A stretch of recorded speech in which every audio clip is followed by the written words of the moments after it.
India act 1935 और वो ही ऐसे पढ़ते हैं माय फ्रेंड्स कॉन्स्टिट्यूशन। ये देखो, ये तुम्हारा कॉन्स्टिट्यूशन है, आर्टिकल 395 आखिरी आर्टिकल, ओके। आर्टिकल 395 यानी कि on 26 January 1950 what did they right? The India independence act 1947 and the government of India act 1935 is hereby repealed. In other words, जिस दिन हमारा कॉन्स्टिट्यूशन बना और एनफोर्स हुआ उस दिन हमने रिपील कर दिया गवर्नमेंट ऑफ इंडिया एक्ट 1935 जो जब तक था was the interim constitution of India. Are you understanding? ये बड़ा डेंजरस क्वेश्चन है, कुछ डेट्स याद रखना। The date that is written on the preamble, that is 26 November 1949, उस दिन पूरा constitution did not come into force. 5, 6, 7, 8, 9, 63, 24 ये articles came into force on the day of the preamble. Rest came on the force of 26 January 1950. इसको बोलते हैं commencement of the constitution. I hope तुम्हें ये तो सबको मालूम है कि 26 जनवरी 1950 हमने जानबूझ के लिखा था because to commemorate with पूर्ण स्वराज declaration जो 26 जनवरी 1930 में हुआ था। So I hope you are understanding there was a political inclination on this part. Either ways, कुछ criticism थी with हमारी Constituent Assembly के लिए, it was not a sovereign body. Second Cabinet Mission ने इसको permission दी थी, okay? ये जब सेशंस भी होते थे तो ब्रिटिश पार्लियामेंट अलाउ करता था। It was most Congress dominated, okay, obviously 208 उन्हीं के थे। It is a time consuming process, बोला गया कि टाइम कंज्यूमिंग प्रोसेस था, बहुत टाइम लग गया इनको बनाने में। पूरा का पूरा यूएस कॉन्स्टिट्यूशन 3-4 महीने में बन गया था, तुम्हें इतना साल लग गया। And it was not actually represented because it was indirect election. However, what I think is कि criticism ठीक है, we can take every criticism in healthy spirit, लेकिन the point was it did a beautiful job at making a very strong constitution. Okay, so this is a very crucial part. Criticism आएगा तुम्हें ये 4 at least लिख देने चाहिए. Okay. Next time when we do, we will see कि जो मैंने अभी बोले कि the Constituent Assembly did a very awesome job. हम पढ़ेंगे what are the salient features of the Constitution जो Constituent Assembly ने हमारे लिए बनाया. Okay, so we will do that part. But वो तो next part है, जो मेरा part है ना वो ये है my friends. कहाँ चला गया वो पहला दिन था, कहाँ चला गया? This was what I was looking for. तुमने नोटिस किया, तुम्हें ये बात समझाते मुझे इतना टाइम लग गया and I don't even know कि अभी तक तुम्हें वो clearly seep in हुआ है कि नहीं। वो practically है कि अभी it's only theoretical, it takes time.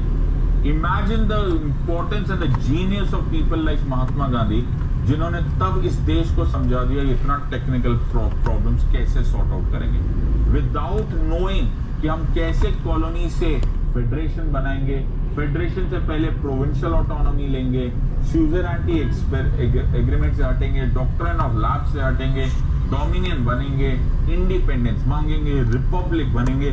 ये बात जब तक तुम कम्युनिकेट नहीं करोगे from north to the south, from the east to the west, तुम ब्रिटिशर से कैसे डिमांड करते?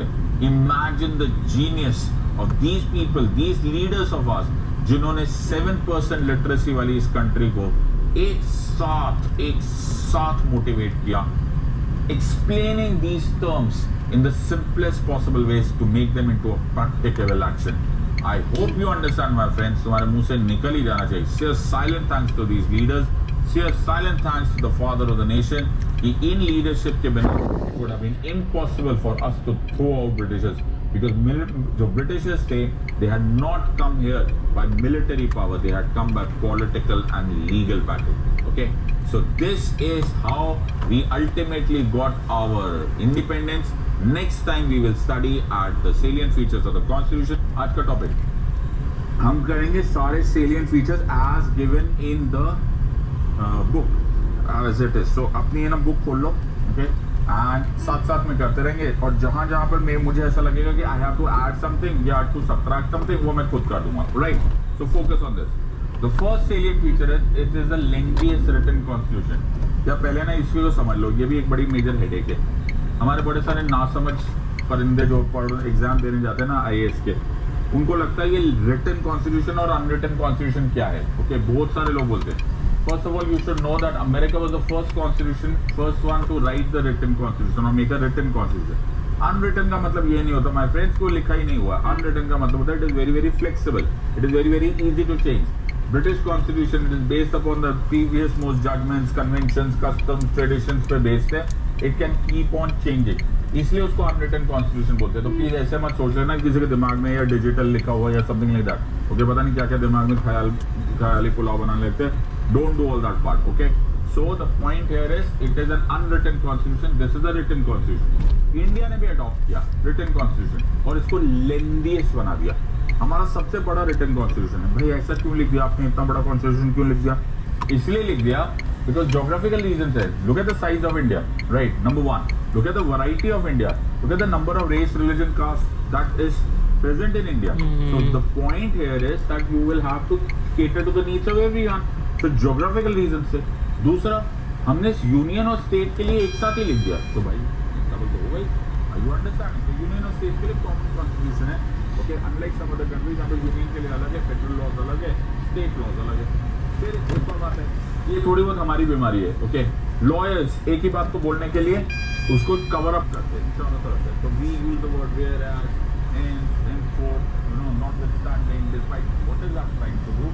कि हम कोशिश करते हैं ताकि लैंग्वेज थोड़े से ज़्यादा हो जाए बट सारे लूप होल्स कवर हो जाए। तो वो थोड़ा बहुत आइडिया है। Constitutional assembly was primarily dominated by lawyers. Okay, in fact the great doctor Ambedkar